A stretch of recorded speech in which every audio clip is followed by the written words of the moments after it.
Hey girl, this is Angel, your today's host of the Girl Power podcast, and I will be joined by the beautiful Mina Karin. So Mina is a dear friend of mine. She is the very first Brunei woman PADI Scuba Instructor and has over 6 years of experience in marine conservation in Southeast Asia.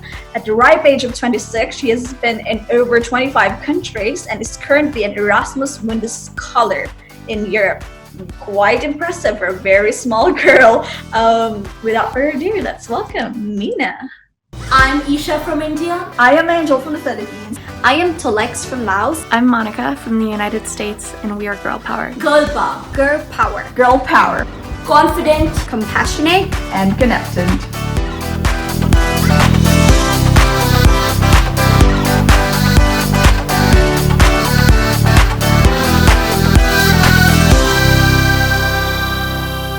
Thank you so much for inviting me.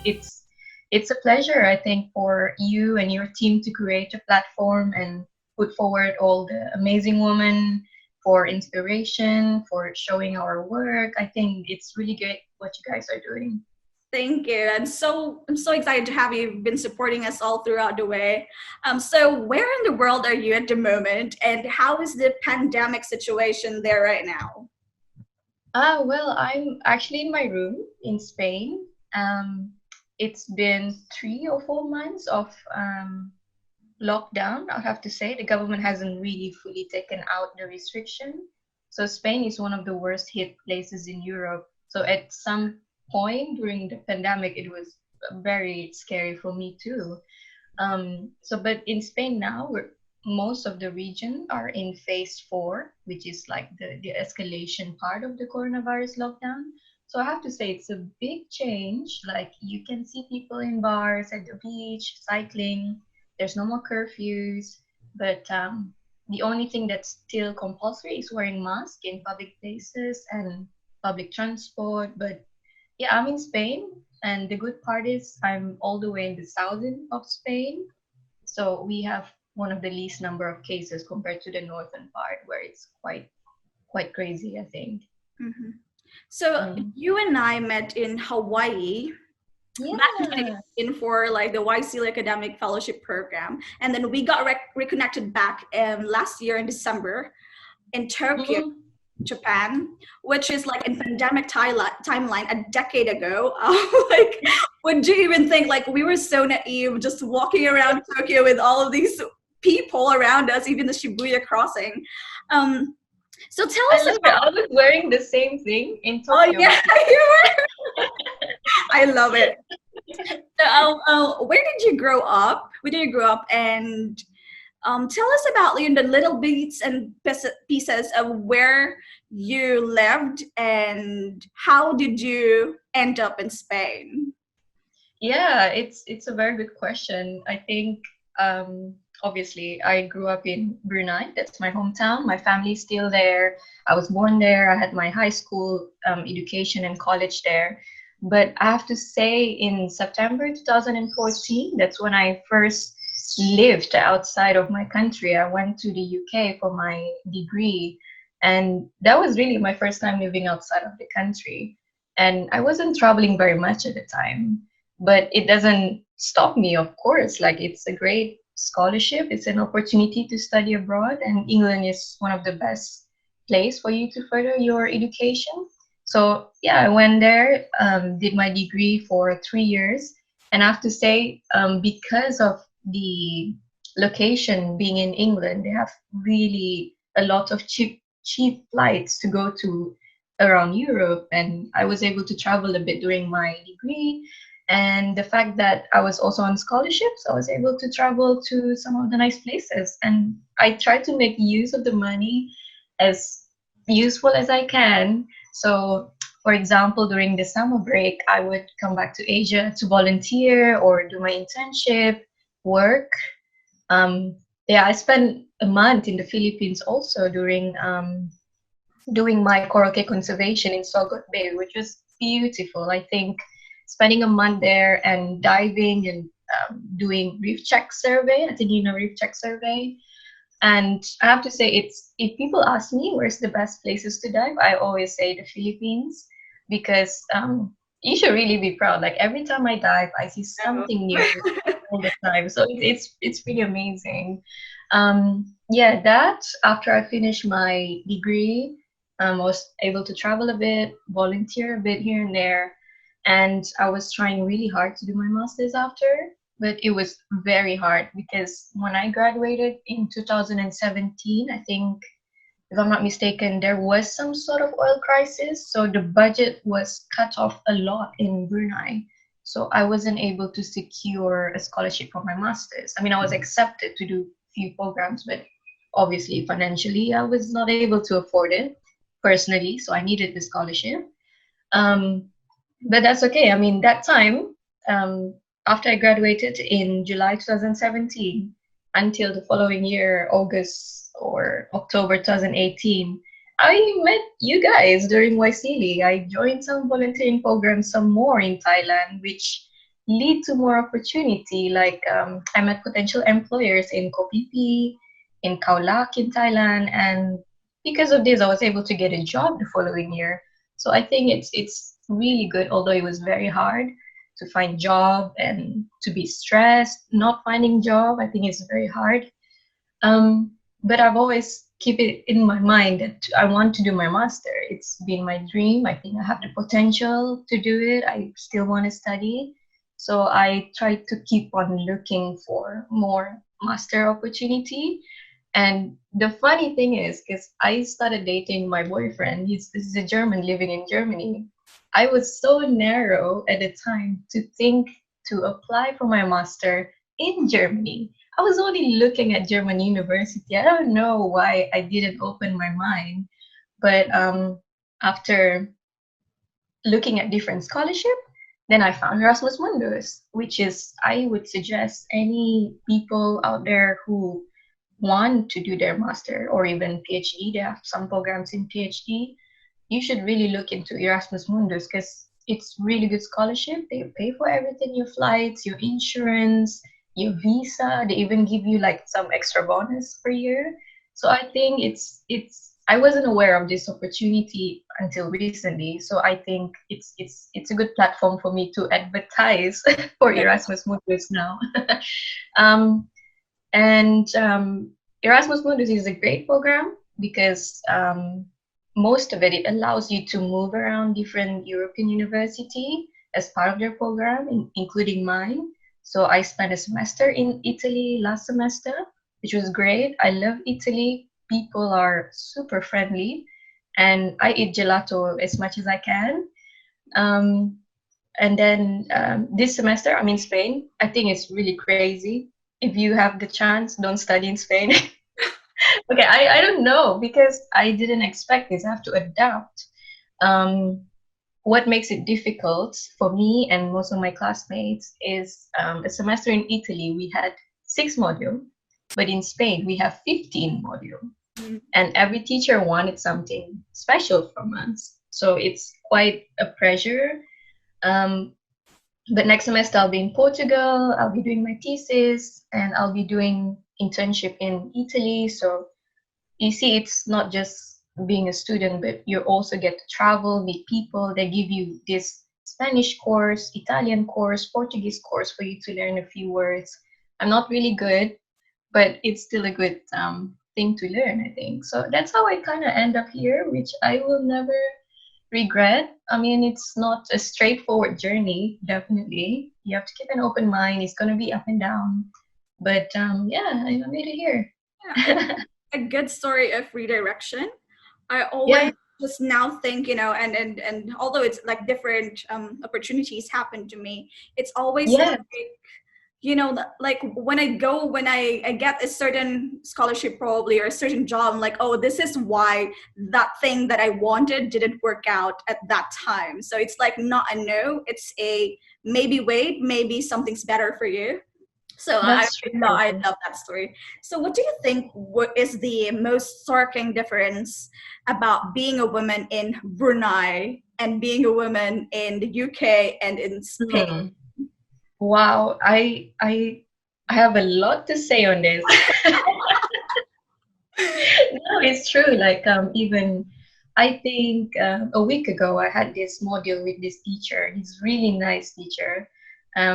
He had a mock exercise with us. So as a coastal manager, because my course is water and coastal management, so we're trained to make assessment of what intervention is good for the coastal environment, for example.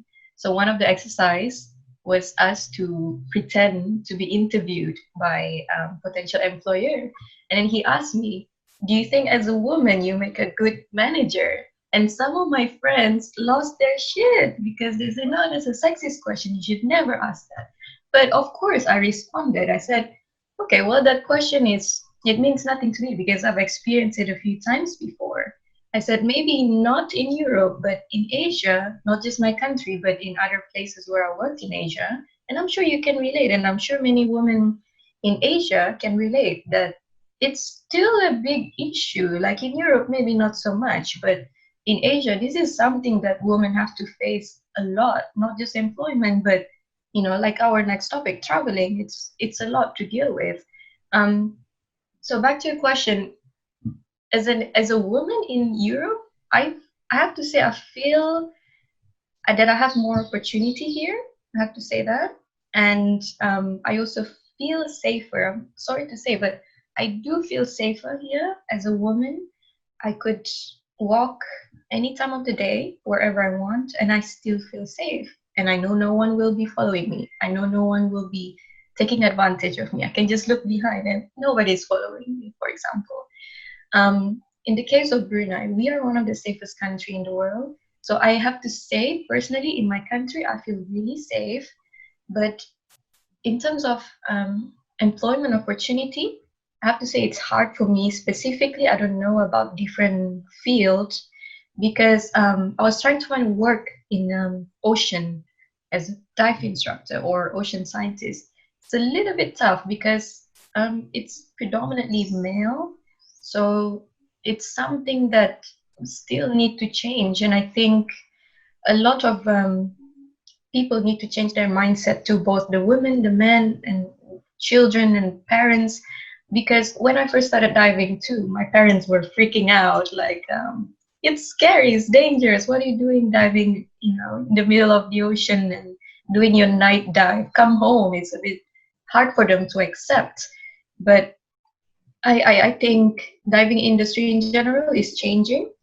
And I have to say, I am seeing changes in Brunei too. I'm seeing a lot more female divers, and even the diving industry in general. I mean, when they first started out, all the equipments are designed for men's body, and now we have different colors of BCD mask, pink, bright pink for ladies.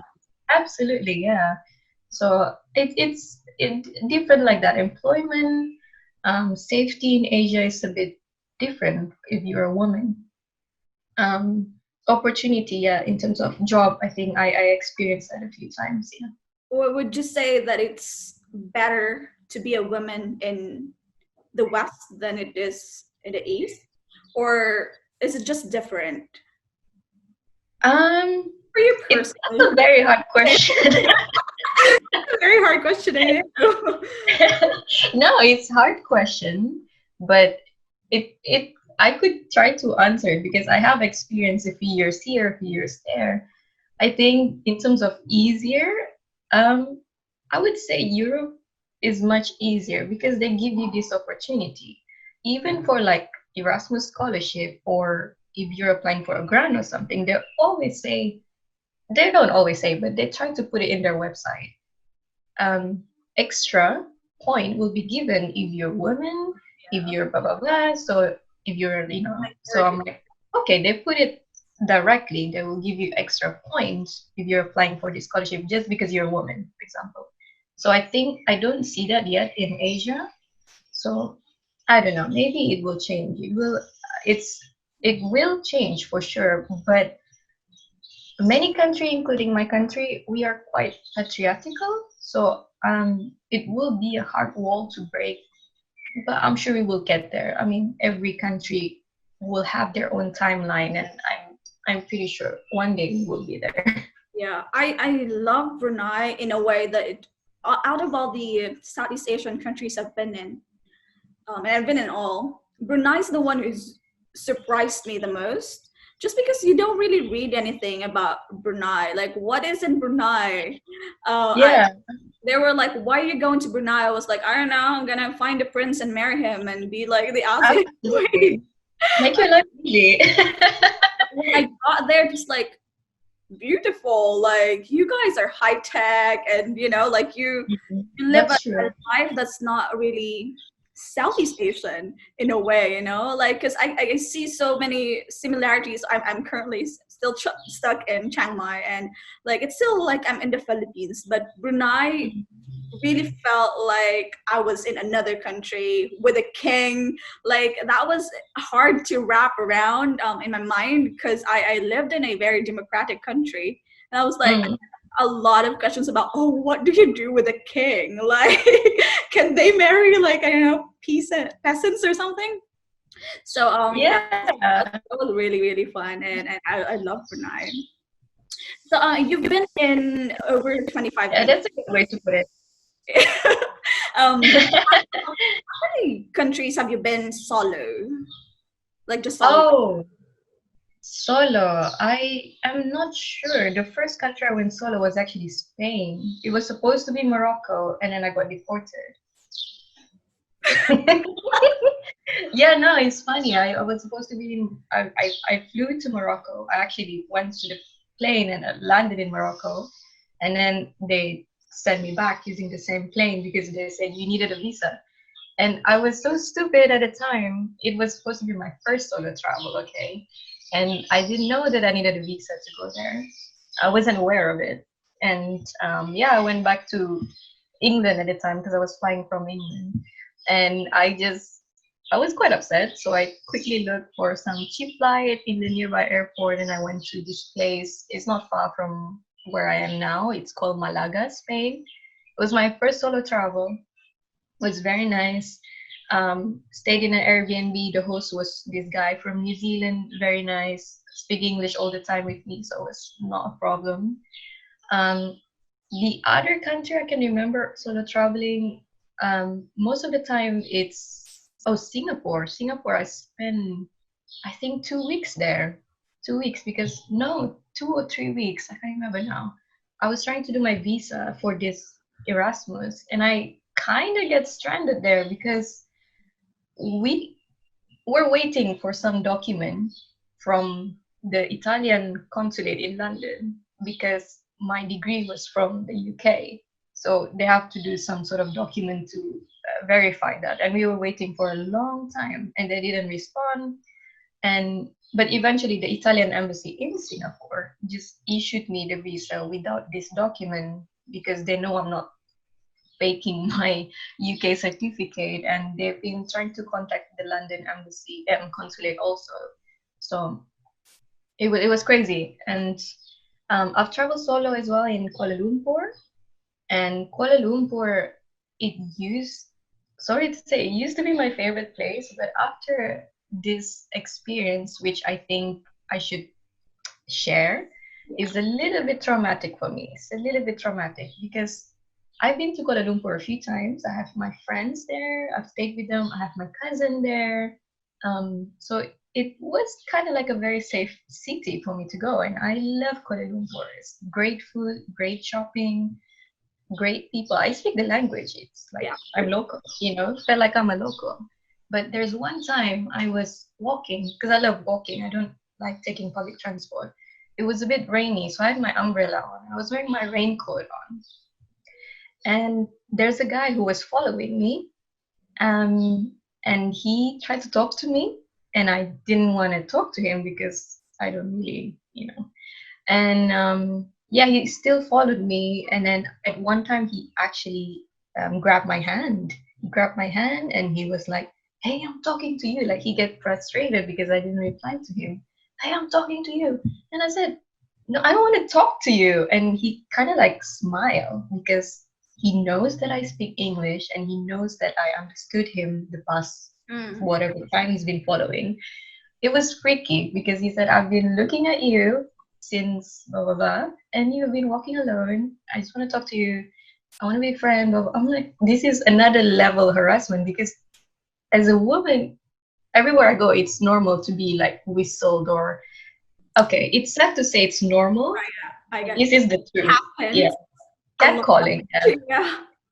It's sad to say it's normal because it shouldn't be like that. Kind of just expect it, like at some point it's gonna happen, and You just a woman walking by the street, like leave us alone, So it was uncomfortable, and it got even more freaky because we were walking at the side of the road. It wasn't like a quiet road. There's major road, and he was like, "Do you see that garden over there? Like there's a small park." And he said the most horrible thing that made me cry immediately. He said, "I will grab you there and I will fuck you." I don't know if I should say that really hard and blah blah blah. And I was so scared. I was crying, and then I saw some tourists walking, and I quickly went to them. I was like, "I'm sorry, can I walk with you guys? This guy has been bothering me."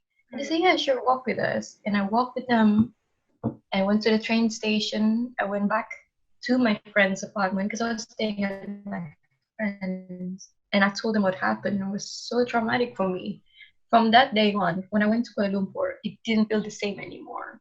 But yeah, I remember my friends were telling me like, "Mina, this thing happened to many people. It can happen to any time.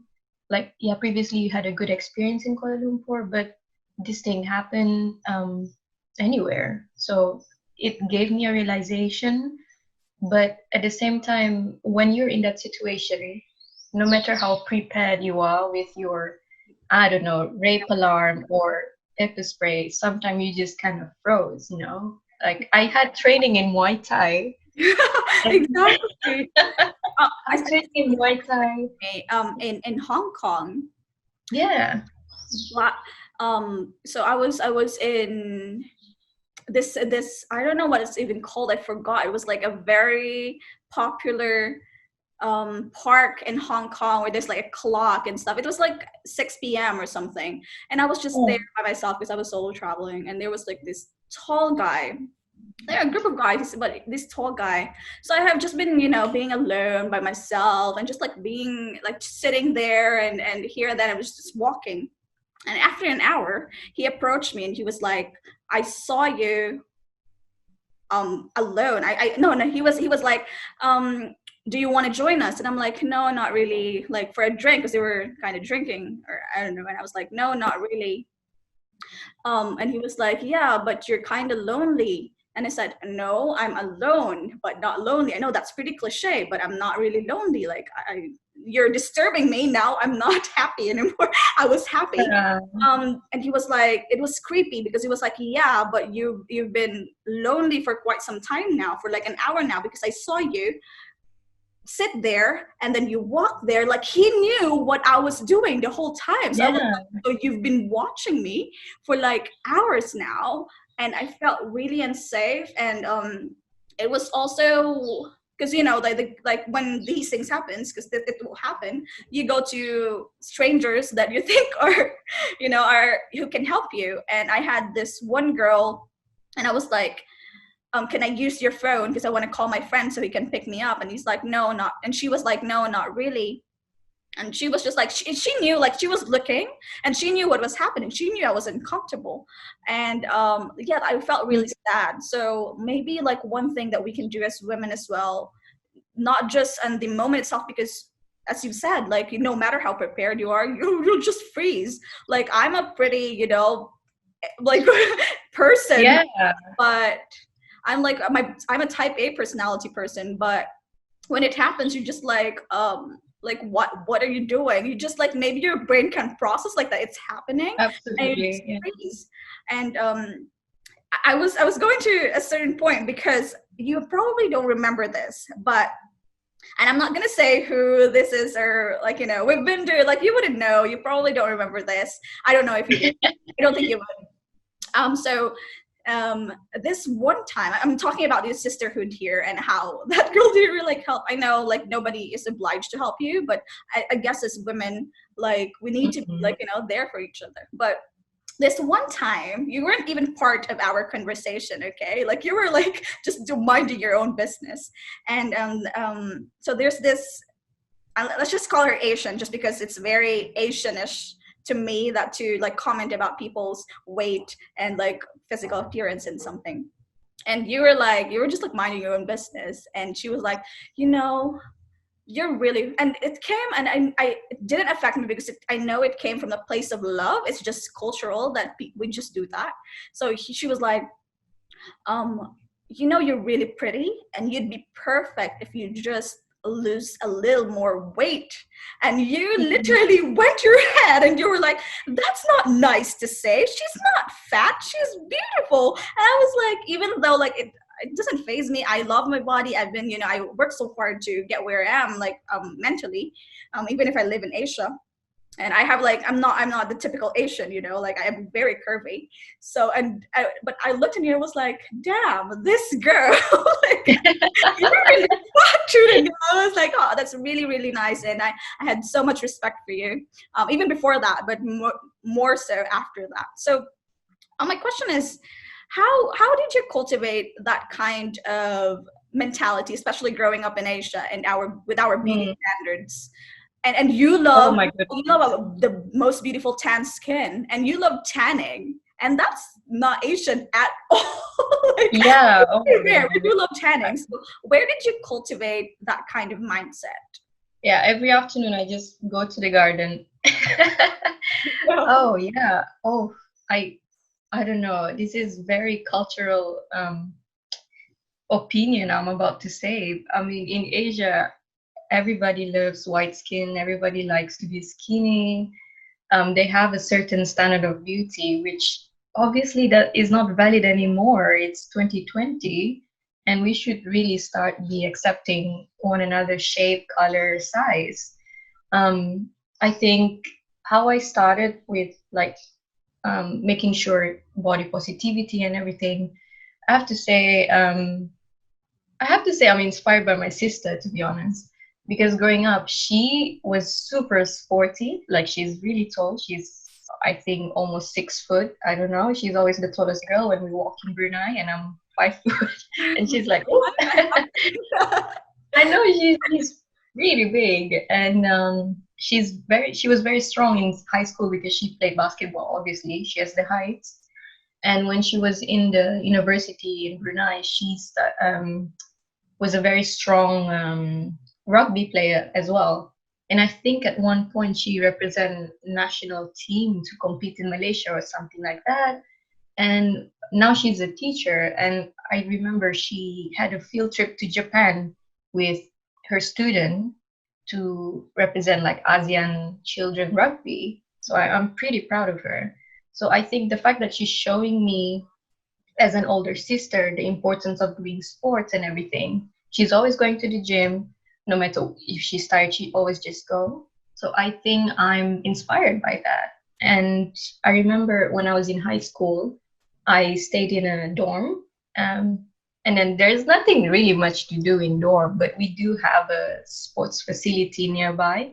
So I try to run the tracks in the afternoon whenever I can. And it's very nice to play with the rest of the girls in the dorm. We have netball every afternoon. I love it. I love it. And I feel even more inspired because some of the girls, they're part of the school team. They're super strong, super fast.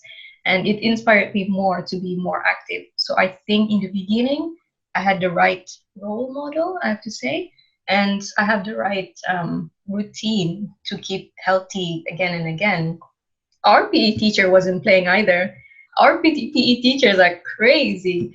Like they're strict. They really pushed us. And I remember when we first entered the high school, some of us were quite chubby, but when you graduate and when you compare, the glow up is insane from being like a child and you become like a very nice shaped young adult after we graduate. So it was nice. And then I don't know, like I've always loved to do something other than watching TV. I mean, I love watching TV, but sometimes I want to get moving. It's always part of my motivation to get moving. So over the years, I've always tried to be as active as I can. And it also helps that part of my job when I was working as a dive instructor is always moving, always lifting tanks or lifting your student. So it's always quite physical. So it's also a good motivation to make sure I'm healthy and strong. And I mean, I'm small, so I have to be strong. And the other question is about tanning, which is interesting. I don't know how I should say it, but in my family, I'm very brown, naturally born brown. Um, and it was a bit hard in the beginning as a younger person to accept that people around me, if my friends, they have whiter skin, and they will say, "You're more pretty than her," because you have whiter skin, and she's like dark, so she's not pretty. So it's a bit hard to accept that when I was younger. But as I get more experience, I think being in the ocean also made me even more darker. So it makes me feel a little bit more cooler. Like, hey, I'm the girl. I went to the ocean. I went diving. Do you ever dive? So it kind of made me feel cooler. So after feeling cooler over time, I started to also take advantage of when I'm in the sun. I try to meditate, listen to music, do sport. So you get fresh air, you get to clear your head out of my tiny room here. So it makes me even more interesting to go out into the sun. Being in Spain is part of the culture to have a siesta. So you either sleep or you go in the sun and you sleep, something like that. Yeah, it's great. Like I don't know, I think in Asia people are still a little bit more towards having a fairer skin, personally, in my opinion. And maybe only a few can accept if you're darker. I mean, that comes from my upbringing. I used to use whitening cream when I was at younger age. I mean, there's no problem with that, but I've learned to love my skin and my color. And I think, yeah, people have to learn that too. It's something that you learn. I mean, for me, that's something that I learn over time. Even my hair, like I have crazy big hair. And when I was younger, my mom always cut it short. And it's the worst because when you cut this hair short, it's going to be like, Yeah. and again, as a child, I was so embarrassed because all my friends, they have super straight, beautiful black Asian hair. You know, that's not just a stereotype, but it is real. They have really beautiful long black hair. And I'm like, why do I get this kind of hair? And of course, over the years, I gained to love it that I have such a big hair, and I've gained to accept that. But this thing, just like body positivity, it's something that I have to learn over time because no one is, gonna change it for you. You have to learn it by yourself over time. And that's why I think traveling also plays a big role, because as you said, like we grew up in countries where more fair, lighter skin, more beautiful. That just no questions asked. And but it took a while for me to also really, because I've never been skinny as a girl, Asian girl, and I've always been like one of the tallest girls. I'm not super tall for like white standards, but I'm tall for For being Asian, I'm quite tall. it took a while for me to be like, I'm okay with having, my curves and my tan skin. And I always like tell that to my sisters, because they're one is kind of fair and another is like kind of tan like me, and we'll always go to the beach and sunbathe, and I'm like, this is beautiful. Your brown skin makes you look adventurous, and like you're always in the sun. What are you doing? Like there's a story there, and we should love like this beautiful brown, like golden skin we have. So Yeah, actually, when you put it that way, yeah, it's true. You put it that way. Traveling make you exposed to this kind of concept about body, skin, and color. Yeah, I agree with you when you put it that way. because also another thing, when the first time I went to the US, and it was funny because all the white boys are like, your skin is so beautiful, you're so beautiful.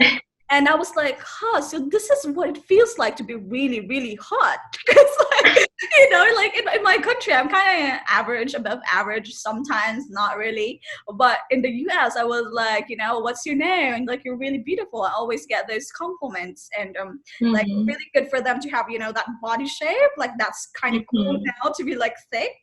And Mm. I was like, so like, It's 2020. yeah, beauty is really subjective. So you have to learn Mm. to love yourself. True, true. Confidence is so beautiful. And when Mm. you're really confident, people can see that. When people can see that you think you're pretty, they might think Mm. you're pretty too. So, and Mhm. it's all about not just physically, but Mhm. you've always been.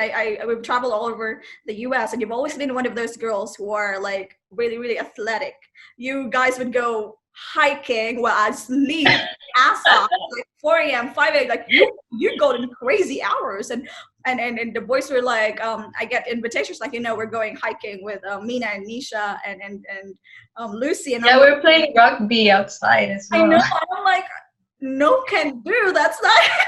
I was like super Yeah. energetic at that time, and I was like, I really look at you girls, and you even go to this gym in one of the hotels that we Yes, stayed, and I was we did with Lucy. yeah, and I was like, where do It was they get fun. the motivation? Like, and they look like real. They've been doing this, but I've been really I'm trying to be really healthy. So I move, I do yoga, Mm. Good. like the benefits of it is like really, really good, not just physically. I've been doing that physically. I mean, just because I want to lose a bit of travel weight because I've been eating a lot and traveling. And when you're traveling, you just like eat when you Mhm. can. So I, True. Same with me. Yeah. and it's like positive mindset paired with, this routine. It's just a game changer. So what do Yeah, but you I also like to add, like, because you mentioned traveling and eating, that is something that I have to learn to balance too, because when we're moving so much, we don't have much time to exercise. We don't have much time to have nice food because you just buy whatever you can from the street. do? But if you're staying somewhere, you can cook, you can actually monitor how much you're eating, what you're putting in your food.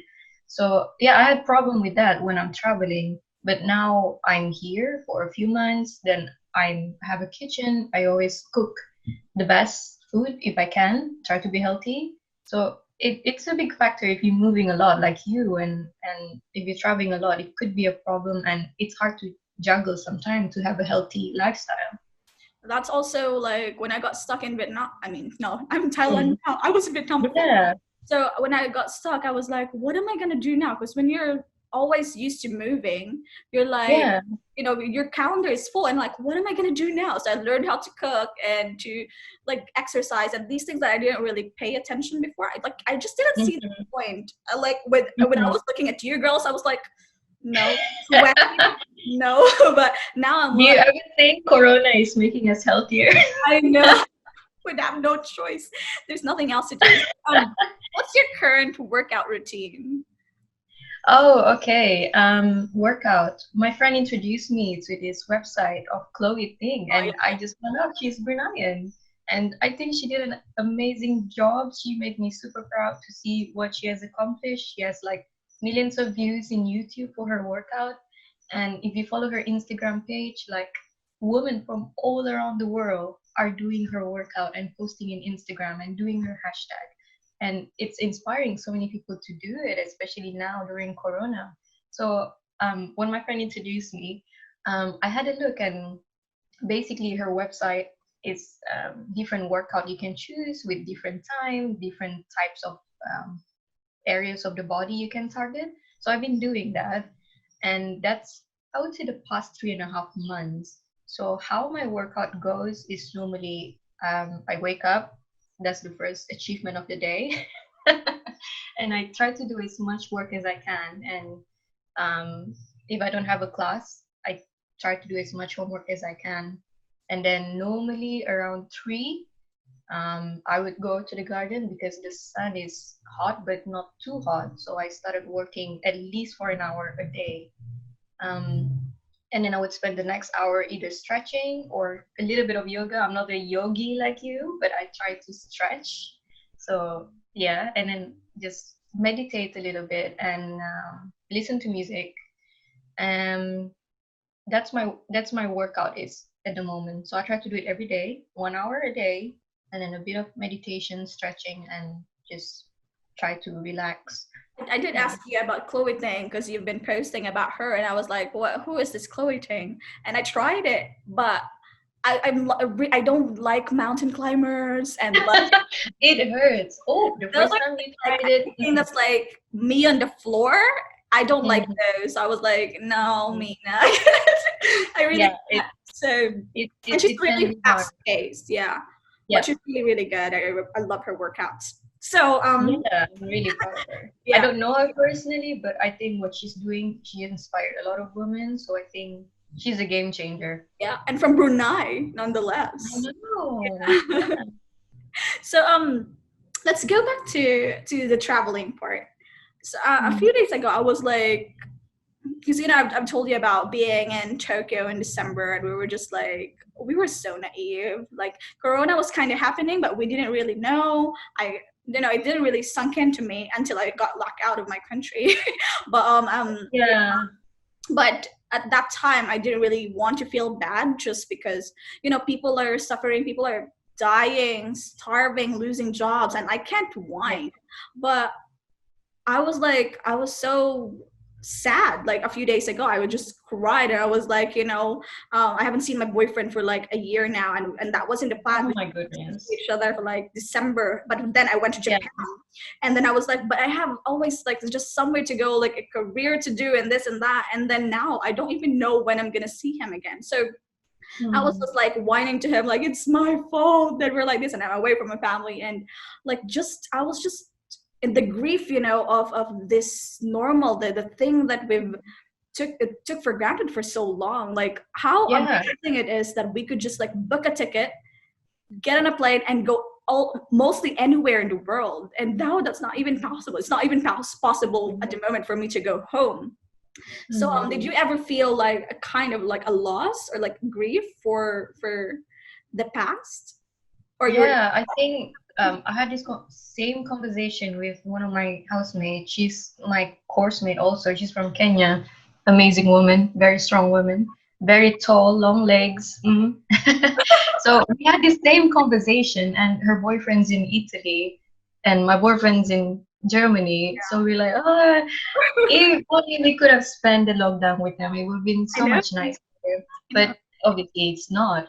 So we had this discussion like, so what do you miss the most because of Corona?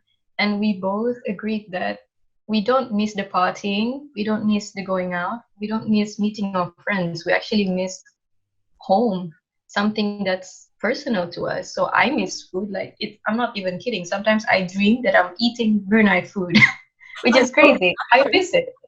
I yeah. know it's crazy. Like I miss traveling, of course, but at the end of the day, you miss the really thing that is close to your heart. And I think Corona is affecting people in so many ways, financially, but the worst part is emotionally. It's impacting everybody emotionally. It's making it super hard for us to do our master because we don't have our friends in the class, we don't have teacher in front of us teaching us, we don't have this norm that we had before Corona. So it's very hard. I'm very happy that my family is really safe, my boyfriend and his family is safe, but I know personally, some a really close friend of mine, she lost her father because of Corona, and I know a lot of people that is making that had a loss of income because of Corona. So it's a very difficult situation. For me, how I try to cope with it is I try to work out and I try to spend time in the sun, because I remember one of my favorite drag queens. She just won the drag race. Her name's Jada Essence Hall, and she said at times like this, find something that is sort of like an escape for you. So for me, the sun and the workout is probably my escape. So I wish everybody out there who's still struggling because of Corona, I think better days are coming, and you should not don't give up. Like if you feel like you needed someone to talk to, reach out to your friends, someone you can trust to, I don't know, cry, talk to them, think what's the next best thing. And I think we have to pull through. Yeah. Just have to not dwell in it. Yeah. Okay to feel those things too. It's really, really healthy to recognize that you feel sad. That for quite some time I was feeling guilty of feeling sad, because I was like, I don't really have the right to, I mean, I live in a, so I still have my job and Absolutely. business, and like my family are all healthy, and I have a really good boyfriend. So there was like, I felt guilty about feeling sad, but you feel what you feel, and it's good to recognize that, and but not dwell in it for far too long. So yeah. So anyways, let's talk about as a one of the last parts of our interview, which is going really, really good. Let's talk about the good things about. I'm gonna tell a country. I'm gonna say a country, and then you tell me what's your, in a sentence, what's your favorite thing or memory about those countries. Okay, try. So, Cambodia. I met my boyfriend there. Okay. How long have you been together? It's actually 3 years long distance. We see each other maybe a few months, but it's okay. It's doing really well. He's really supporting. I wouldn't be able to be finishing my assignment without him, for example. Yeah. Yeah, they're great. Long distance is hard, but at this point in our lives as well, like we just gotta do our own things, and it's gonna help the relationship in the long run anyway, when we've experienced what we need to experience, and then maybe close the distance. Funny thing is, we were in Hawaii when I first met my boyfriend, my current boyfriend now. So it like A long time ago. yeah, I was like, I don't even know how we got here, but that's funny. Okay, next country, Italy.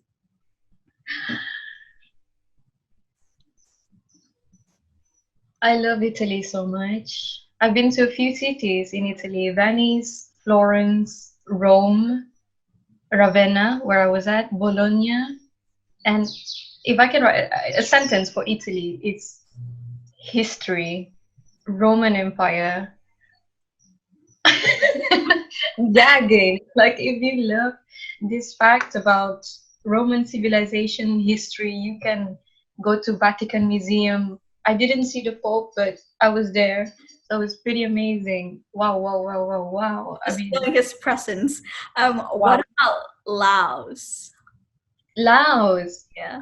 I was there during one of the YC workshop on sustainable and ecotourism, I think. I have to say, Laos is so beautiful. The place where I went is called Luang Prabang, and they have this beautiful waterfall that is out of the world. Yeah. Germany. Germany, a very hard language, but I will try to do the exam next month, which is okay. The first level is quite Yeah, simple. good luck. You'd ace it. Like usual. What about the US? Hawaii is definitely my highlight, but I also can't believe that I actually went to San Francisco, went to the basketball game with Robbie, and Yeah, I know. yeah, I was like, basketball. Patin, yeah, Dawn, like Yeah, we watched Lakers game, okay? yeah. So it was Stephen Curry, and it's pretty crazy. Yeah, that's one of my wow moments. Okay, Philippines. Diving is the thing that first came into mind, and I would love to come back again to dive in the Philippines. Very special. Yeah, it is a very special place. So last but not least, Brunei. I know you're gonna ask me that. Brunei. I love being a tourist in my country because that was one of my first job as a tour guide when I finished my college. So I would love to be a tourist again in my country. It's nice to be and looking into nature, we have really amazing nature in Brunei. I Though. would, yeah. The diving was great too. I mean, it's a bit more advanced because they're kind of like mostly shipwreck and a little bit deeper, a little bit far offshore. But it's what has given me most of my training in diving. I even did my instructor course in Brunei. So it's always going to be a training cradle for me, which is always nice to come back. The mosques and this hotel that was like you can just go in. I was like, what are when one of my friends from Brunei were like, we're going in, I'm like, what are we gonna do in a fancy ass hotel, like, because in the Philippines you pay to do that. And it was like amazing. It was really really beautiful. Brunei's beautiful country. Yeah, and my friend asked me this really funny question the other day. When was the last time you're home? And I'm like, that's a good question. And I was there in December 2018. So it is almost 2 years. I was there during Christmas with my boyfriend actually. We met my dad there. It was pretty nice. He was a bit nervous to see this German guy, and so he was showing us his kittens instead.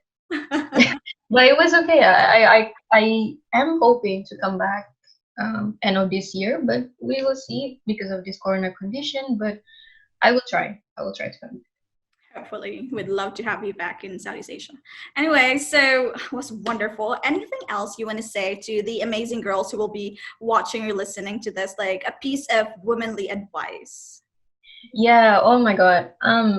Just three things. Like as a woman, it will be very hard in many things you're trying to do, many places you're gonna travel or trying to achieve your dreams. But I had this same feeling growing up, but I try to be brave. So that's my advice to you. Try to be brave, try to do the best that you can, because as a woman, I feel that it's so many obstacles for us, not just, from people, but also personally. You can be your own enemy sometimes. So I think you have to deal with that physically, mentally, socially, culturally too. Try to, fight off these norms, like the topic we're mentioning today, the social norms, because it's 2020.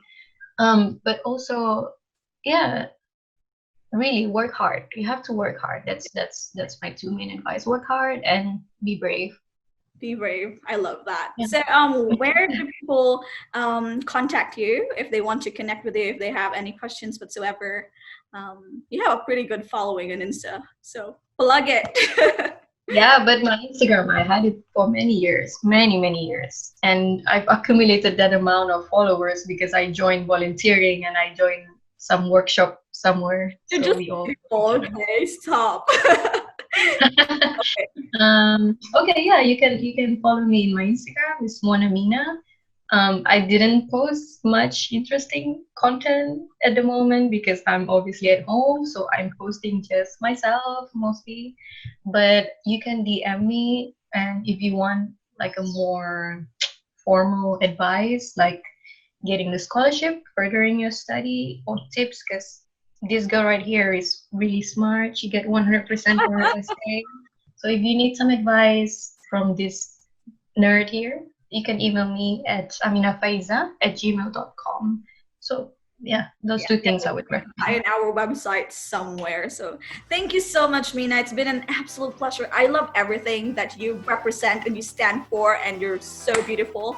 Thank you so much for always supporting us. So I really love this episode. So I hope everyone also enjoyed it. Thank you, Mina. Thank you for providing this platform, and thank you, everybody.